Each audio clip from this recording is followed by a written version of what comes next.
It's Andrew Dowling here and Mitch Kurtz. Thanks for joining us for another episode of the AltMed podcast. Make sure to hit like and subscribe because we have way more content coming out. And you got to stay up to date with it. It was good until you did that. Okay. Sorry. Hey guys, welcome back to another episode of the AltMed podcast. Andrew Dowling here with me as always, my co-host Mitch Kurtz. And if you like our videos or podcasts, however you get your AltMed fix, please remember to hit like and subscribe. We do have a growing audience. I think in the last year alone, we would have gone from 3 to 4 listeners. I'm convinced of that. So really appreciate all the support out there. Mitch is smiling. That was a terrible joke. So we've got a very special guest on the show with us today. We're really looking forward to jumping in and hitting some new angles about medical cannabis that we haven't before. It is a specialist cannabis prescriber, Mr. Geoff Cutter, who is also the CEO of Metamorphosis HealthSpan Proprietary Limited, which is an online telehealth clinic and a bit of a boutique one, I might add. So Geoff, welcome to the show. I hope I said Metamorphosis Lifespan. Did I get that right? HealthSpan. HealthSpan. Okay. HealthSpan. We get that MMHS. Correct. Okay, that's easier to say from now on. So Geoff, I was looking at your bio before we jumped on. So 35 years of experience in a clinical setting as a GP and emergency medicine. I guess being cognizant of the fact of the recency of cannabis being allowed medically, can you maybe just take us through what your career has been like to date and when that moment arrived that you saw a window to become a cannabis prescriber?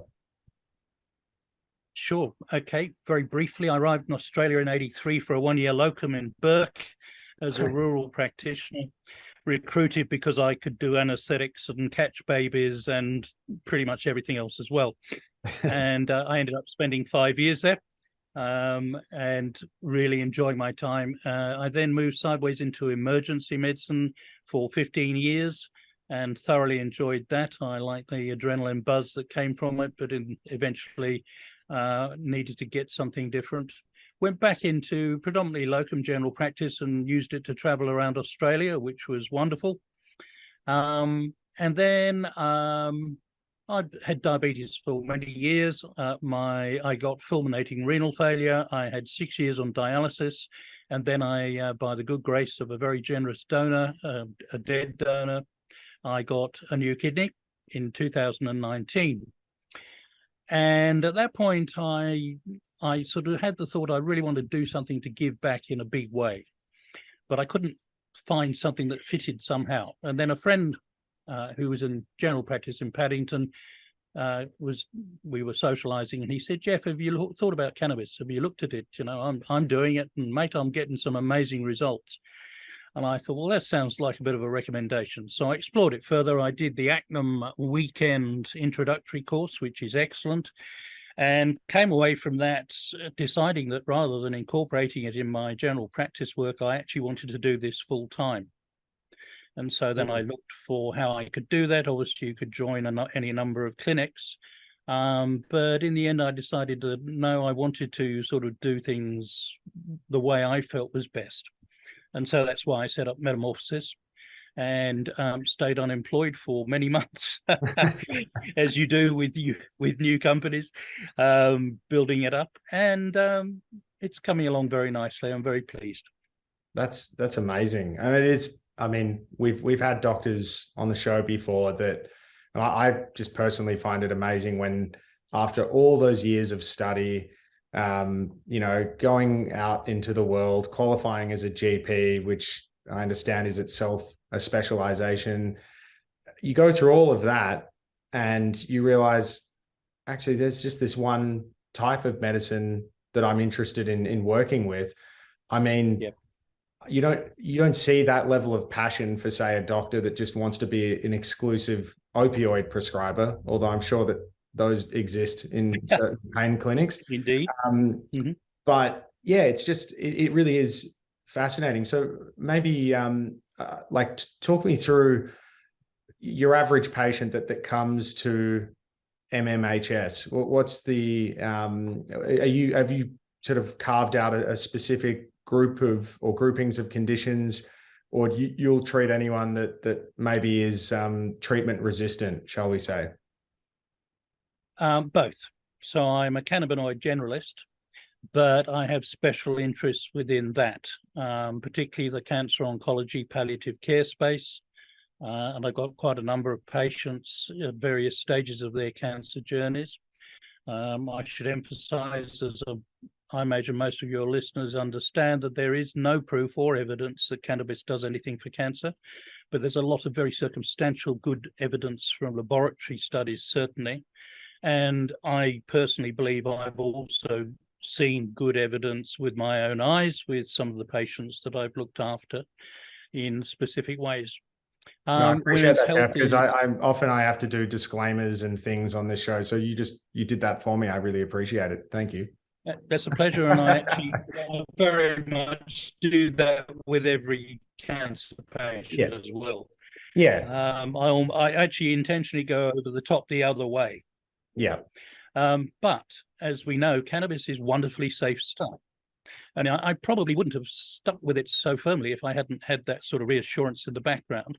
To me, modern cannabis prescribers are still much like the old apothecaries. We're still exploring. We're still finding out what works best. And if we tweak things in this direction with dosing or whatever, do things go even better? And we can play because it's so safe. We know we are not going, the old adage, first do no harm. And we know that that applies absolutely to cannabis, to medicinal cannabis, pharmaceutical grade cannabis.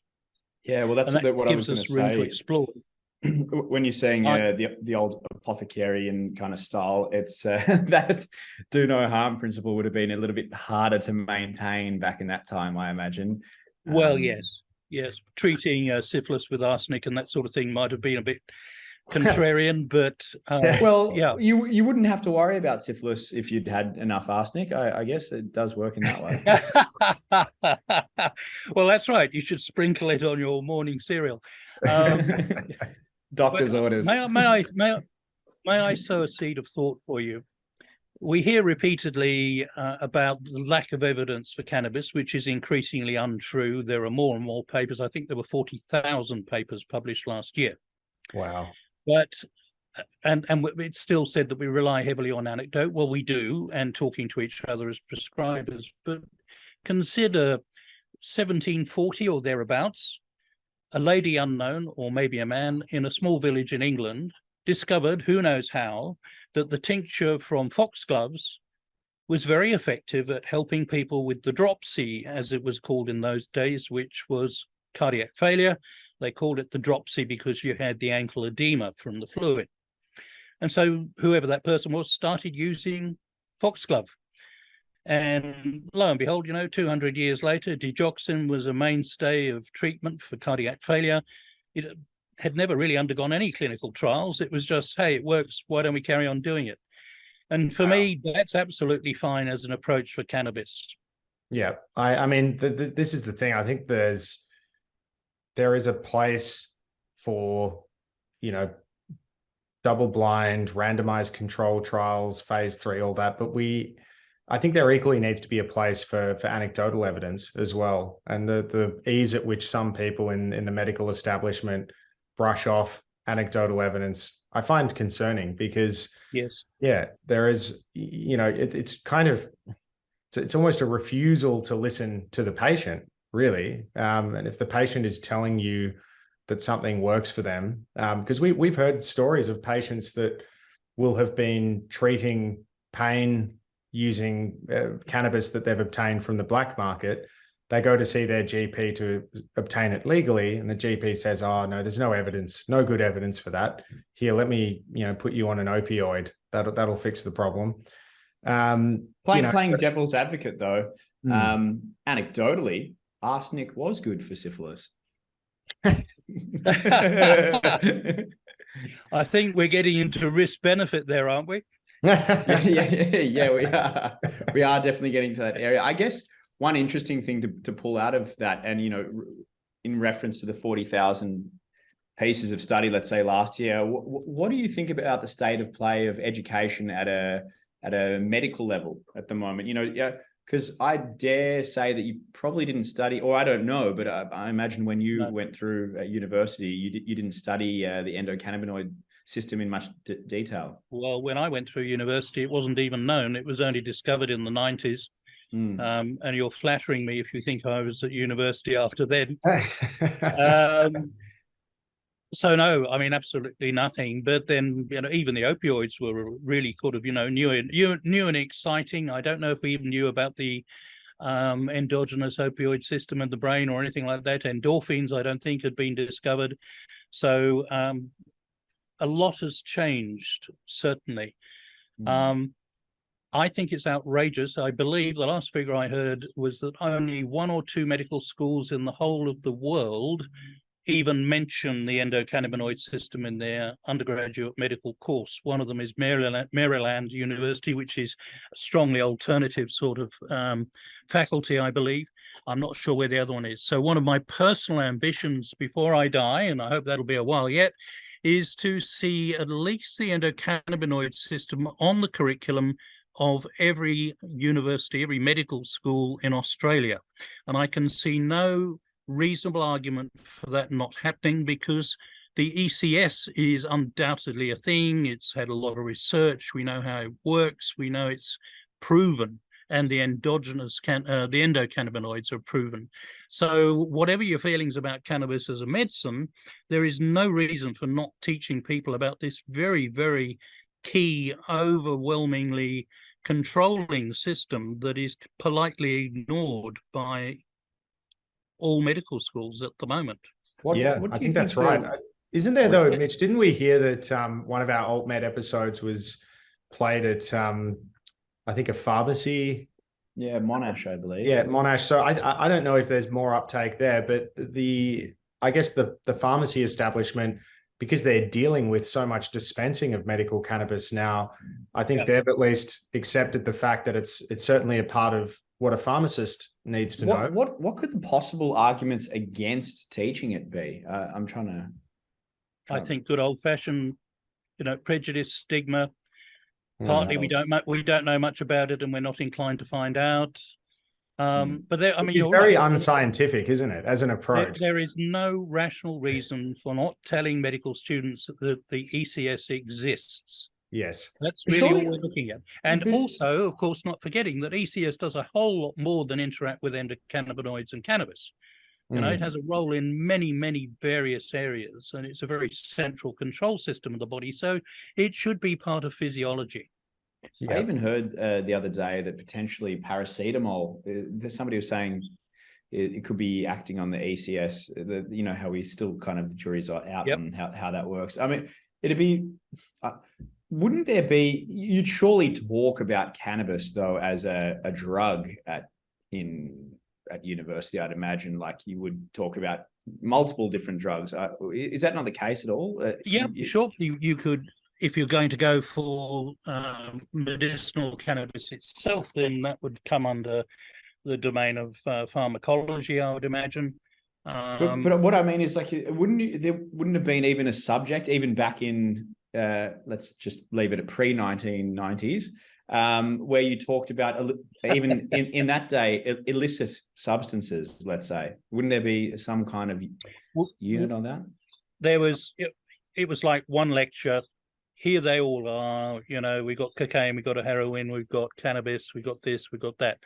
And that came in under the sort of drug and alcohol side, which was in itself very small.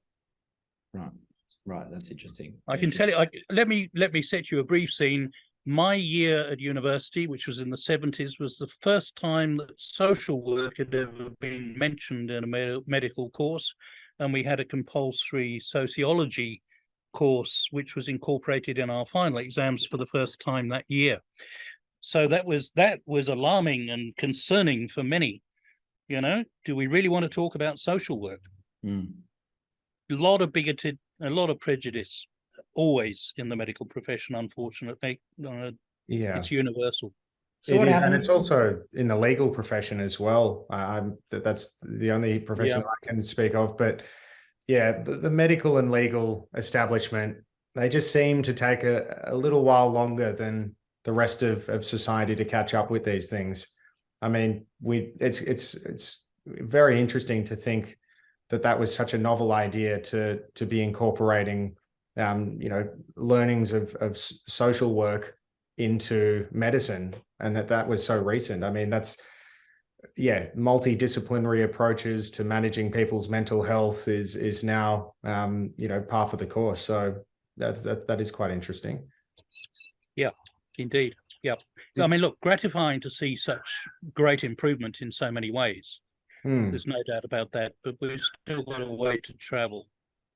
Speaking of mental health, now I know from discussion just prior to this that there's a little bit that or some things that we actually haven't touched on too much on our podcast before that you use specifically in, let's say, cognitive disorders, and that's around the topic of nanotechnologies. Can you take us through where you see them fitting into your prescribing practices?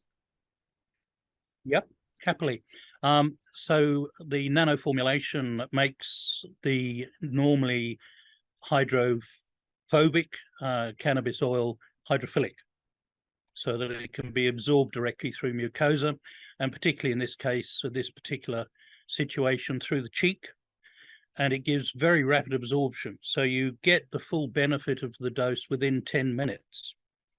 And I'm always interested that I read a lot about flower, as we all do, and its particular big advantage is its rapidity of onset and it's the speed at which it takes effect. And nobody ever mentions nanotechnology, which is every bit as good. And that therefore applies, its use can apply to things ranging from sudden severe pain spasms, breakthrough pain in cancer. It's been shown to be very effective in that sort of arena. Ranging through to mental health, your original point, which I found it to be useful, for example, to abort panic attacks in people with severe social anxiety. And it actually is also just generally very effective. CBD, the CBD version is very effective for treating anxiety and actually treating it remarkably quickly. I've actually had 2 people who within 72 hours had lost their lifelong anxiety, and one of them was in her 50s, the other was in his 30s. And that really took me aback. I mean, that's one of the wonderful things about cannabis. One of the things that keeps me interested and involved is that you're constantly finding new things like this, new occurrences, new happenings, and then you can play what if. That's interesting. How about we do this? Interesting. I think. What about though? I'm just curious about your background in emergency medicine. Would you ever see a role for cannabis? When we talk about onset, would you see someone as an alternative to passing someone who is suffering immense acute pain, who gets offered the green whistle? Might they be offered something like a nano spray, or is that just not going to be effective at all? Well, look, in theory, I think it's probably unlikely. The green whistles are certainly very effective, even on the surrounding staff sometimes. You've got to factor in things like the spray has to be carefully administered and directed inside the cheek. And, if you've got a distressed person writhing around and so on, that may be difficult. But look, never say never. There's a lot of things out there. There's topical, for example. All the topical preparations that we're barely touching on, especially in Australia, sadly, and the multiple uses of those. Would it work slathering a lot of topical cannabis over a fracture site, for example? Would you get some benefit? I mean, I don't know that anybody's even had that thought. I just had it myself. But that's the type of thinking that I think when you've worked in emergency medicine, I imagine you learn to improvise, and you just, particularly out in the country, do you feel that you are someone that does think laterally in terms of when you see a patient? Yes. What are all the tools that I could draw from here to potentially help this person? Very much so. That's a feature of rural doctors. Mm. They tend to be very different personalities. They're as you say, they're creative, they're inventive, they're lateral thinking. They're it's hard to encapsulate it, but they have a very different approach to their medicine compared to your average urban suburban GP. And I know generalizations are dangerous, so please excuse me if you're listening and you say, hey, that's not me. But yeah, there is a certain type of personality for rural practice, and they're sadly disappearing. There are now, it is said, there are now 60% of rural practitioners are over the age of 50. Oh, and there is nobody coming up behind, by and large, to take their place. So, yes, we certainly have a crisis in general practice in urban suburban, but there's an even bigger crisis looming out there. Fortunately, technology is helping a little bit. Free use of video links and so forth is helping, but that's more about the specialist treatment. That's not about, something that happens in the middle of the night when you get 5, as I did on one occasion in Finley, 5 teenagers, all drunk, all traveling on a ute going home. The ute rolled on gravel road. 3 of them were on the tray on the back. They were thrown out. The 2 inside didn't do too well either. And there's me, one doctor at 1 o'clock in the morning gets the panic call, Geoff, we've got 5 coming in. Get your ass down here. Telehealth. yeah, that's right. I said, look, I really, do I really have to come down? Could we not just do this over the phone? I'll send you a Zoom link. I'll send you a Zoom link. That's right.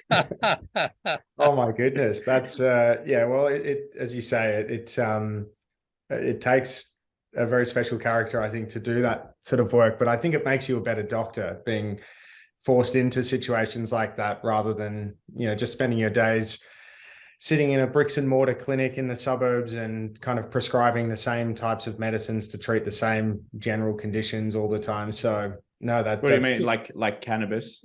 No, no, cannabis. Come on, so much versatility. Well, can I tell you just a quick? Sure. It's not just country areas. I work most of my time in emergency medicine at a place called Wyong, which is on the New South Wales Central Coast, and at 6 o'clock in the evening, I did mostly night shifts. At 6 in the evening, the X-ray department and the pathology department went home. Oh gosh. And so in one of the busiest emergency departments in New South Wales, for 12 hours, we had no diagnostic facilities.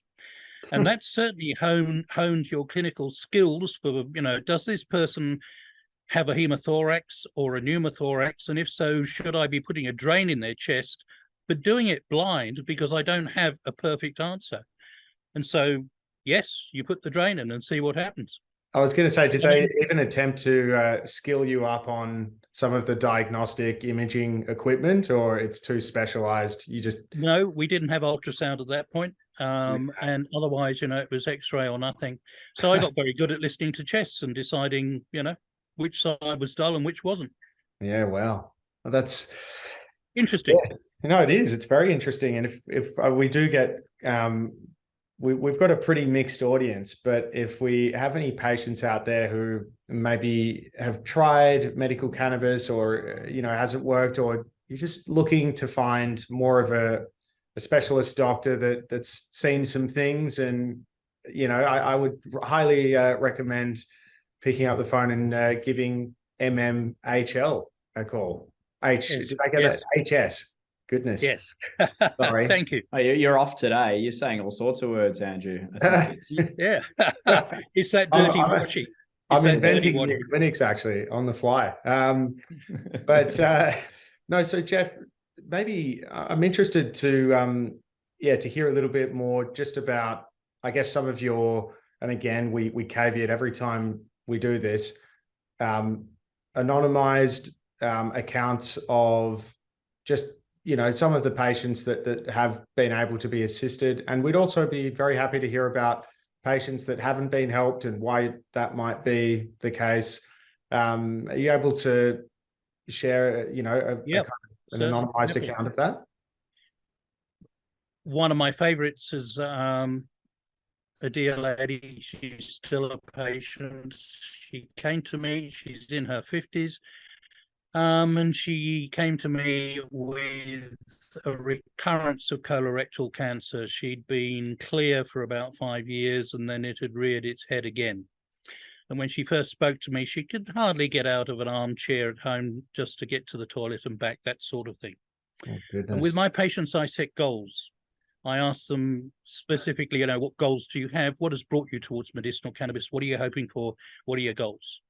And she was lovely because she was different. She gave me a surprise answer. She said, Dr. Geoff, I want to go to Tasmania for a holiday, a walking holiday, and do a lot of bushwalking before I get to the point where I can't.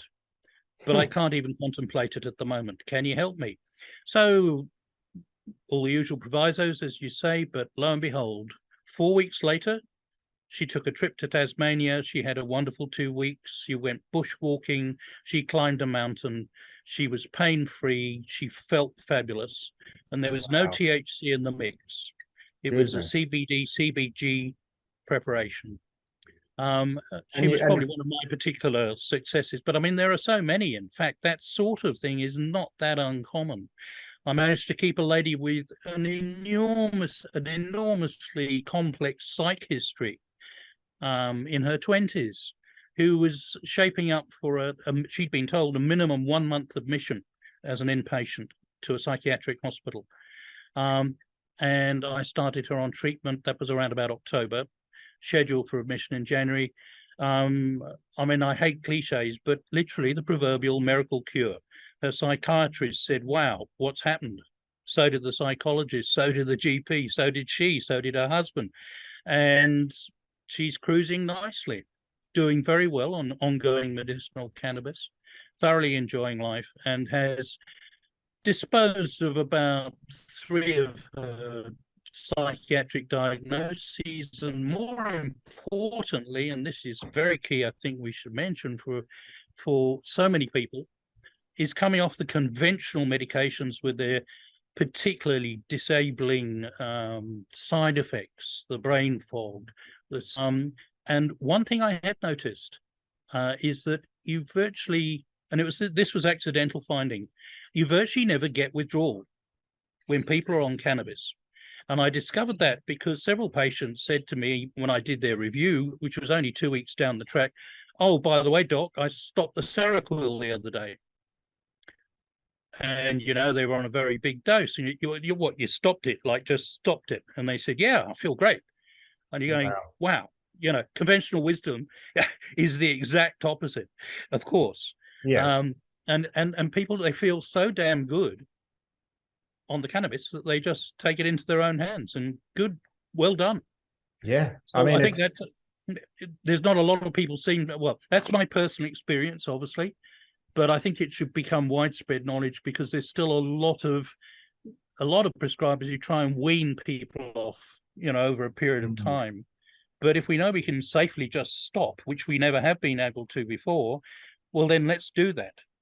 Yeah, well, is it dependent upon the class of medicine? And I have heard that benzodiazepines and other have quite bad withdrawal symptoms that some people go through when they're coming off them cold turkey. So does it? Absolutely, yeah. No, it seems to, there's good evidence. There's a paper out, in fact, on withdrawing from illicit drugs, and essentially right across the board, medicinal cannabis greatly improves the withdrawal. It sort of almost gets rid of any withdrawal symptoms, and it speeds up the withdrawal process. So there's a big arena there for medicinal cannabis, which I'm personally trying to explore, with the possibility of inpatient cannabis prescribing in establishments like that.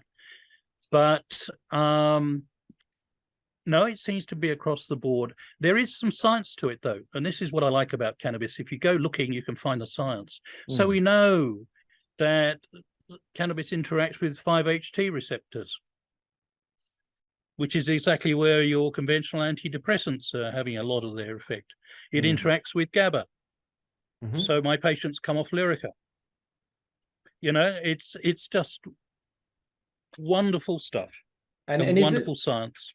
It's fascinating too to think that we can actually draw on, plants to help people with, quite complex health problems, like being in the throes of addiction or something else. But I'm thinking as well, a few episodes back, we spoke with a guy who's actually based in Costa Rica, and he works with ibogaine. Am I saying that right, Mitch? I think probably ibogaine. Yeah.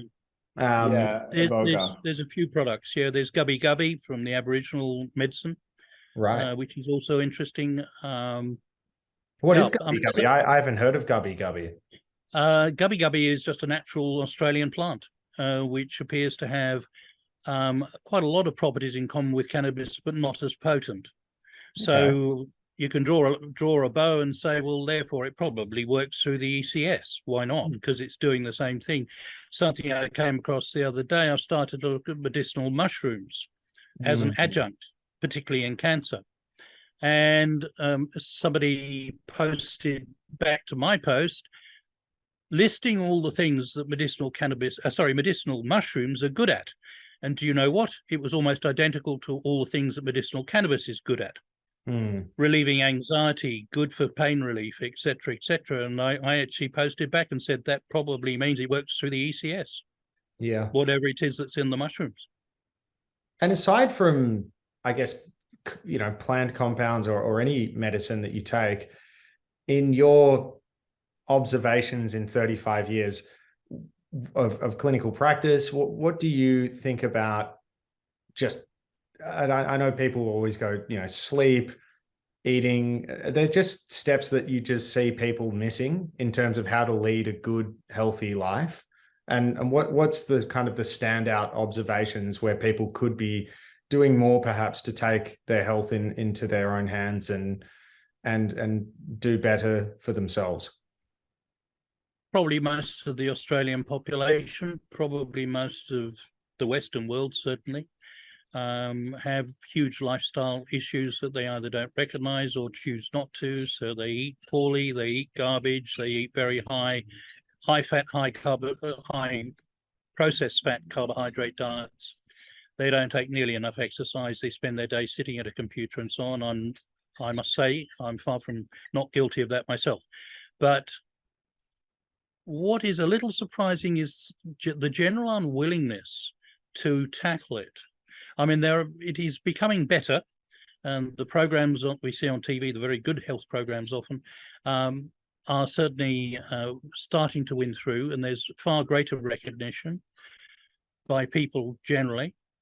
But I don't know if we'll ever get there, because, the pleasure zone, the frontal lobes and so on are sort of taking us in an opposite direction a lot of the time. And it's age-related as well, etc., etc. It's a very complex thing. What does surprise me is the relative, I think I can say it does surprise me that people are not prepared to invest in their own health. When it comes to money, when it comes to money and expenditure, just about everything else will come ahead of health. Yeah. And it's almost, I feel like it's an indifference across the board. Like, I was talking about this recently with someone, just saying that it's in a way surprising that employers don't care about the health of their employees. In a way, I mean, you would get more productivity from from workers if they, for example, if an employer said, at any time during the day, it's important that you get some vitamin D. If you want to go outside and go for a walk, that's fine. Just, go for it. Or if you need to tell me, put it in your calendar so I can see that you're exercising and you're taking that opportunity. But just no one seems to care or value that. That's a death sentence for me, by the way, with this skin. But I'm surprised that you're surprised, Geoff. Dr. Geoff, I would have thought that you would have had plenty of patients over the years that haven't invested in all the wisdom that you've tried to impart upon them. Undoubtedly, yes. It's a part Eat of general better, practice. get sleep, drink more water. And then that's right. And it's same issues next year. Doc, I know, Doc. Yeah. Etc. Yes. But don't you sleep better when you consume excessive amounts of alcohol? For the first You 1 think hour. you Yeah, do. You think you do, but in fact, it's not the right sort of sleep. Yes. That's actually what that was. You just jogged my memory about a fascinating case. A lady in her 50s who, since she was a child, had been not only sleepwalking, and like walking down the street, but as an adult had been stopped twice by her husband when he spotted she was missing, about to drive away in the car, completely asleep. Wow. And she came Wow. to me and said, "Look, can you do anything to give me a better night's sleep?"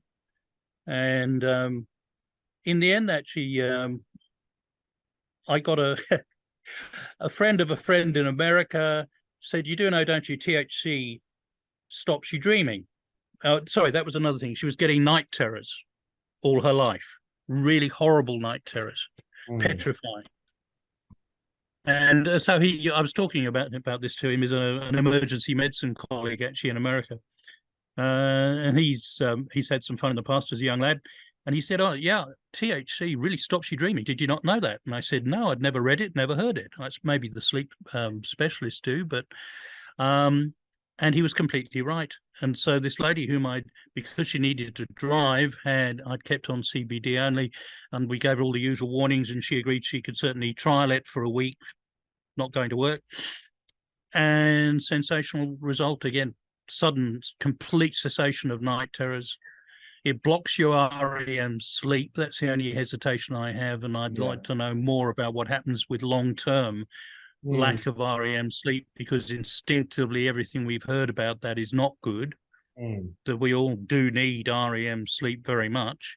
I dare say, but anyway, there'd be a few candidates out there that have been trialing that scenario for some decades, I imagine. Well, and the proof is, did they get in their car or not sleepwalking? So that's right. No, very interesting. I mean, I love talking with doctors because you guys, you're kind of doing field work every day in one way or another, and to get a chance and sit back and hear all these stories, it's Andrew, you could say that you just to get off your DUI that you were sleep drinking and driving. He is joking. Maybe you could. Maybe you could. It's less convincing at 3 p.m. in the Arvo. Probably less convincing, yes. Well, no, not if you're on night shift. Yes, that's true. Exactly. Who's the lawyer and who's the doctor here? I like this. So no, Dr. Geoff, we greatly appreciate you coming on the show and sharing a few anecdotes, a few war stories. We'll have to get you back and do it again. But just so I can't speak for Mitch, but certainly from my side, it's quite amazing to see people in the medical field who have just spent decades working as a GP, turn to do cannabis as a medicine full time. It really, I think, just speaks to your recognition of how much this medicine can help people. And of course, we didn't talk about people that may not have had help with medical cannabis as a treatment, but may I answer that very quickly? Yeah, please. The current figure is only about 5% of people get no benefit at all from cannabis. About 40 to 50 get very great benefit to the point of cure, and the residual up to 95% get at least some considerable improvement. So my first approach when somebody comes to me and says, "I've tried, it doesn't work," is to go through in great detail how they were taking it, what they were taking, how often they were taking, what dose they were taking, because almost always you can find a solution in there as to why it didn't work for them. And that gets us all the way back to our starting point, which is cannabis, it's personal.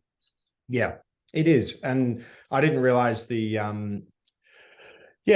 number was that low, actually, where people that get nothing. I had heard from a doctor that he thought that potentially, 2/3, roughly, maybe even 3/4 of patients responded positively just to CBD isolate alone. I'm not sure if that could be right. I mean, CBD is remarkably effective. It's got so many properties. It is said, for example, to have 2 to 3 times the potency of anti-inflammation that hydrocortisone has. without any side effects. So, that's sort of the background we're working with. The figures vary. I think one thing is that prescribers have got a lot more experience now. They've got better at it, and so therefore we're getting better results. And there's more this is products still very available much as well. an early industry. Yeah, I There think are it's more well, products available, but I have to say, I have to say they're disappointingly similar. I'm not seeing much creativity and adventure in that arena. Yes, and I think there will be, and many agree with me, a huge fallout in the Australian cannabis industry with a lot of amalgamations and a lot of companies just dropping out or falling over, which is sad. But as I say, there's a lot of people doing the same thing. I mean, you've been through this yourselves with your company, and I'm sure you've thought about it very carefully.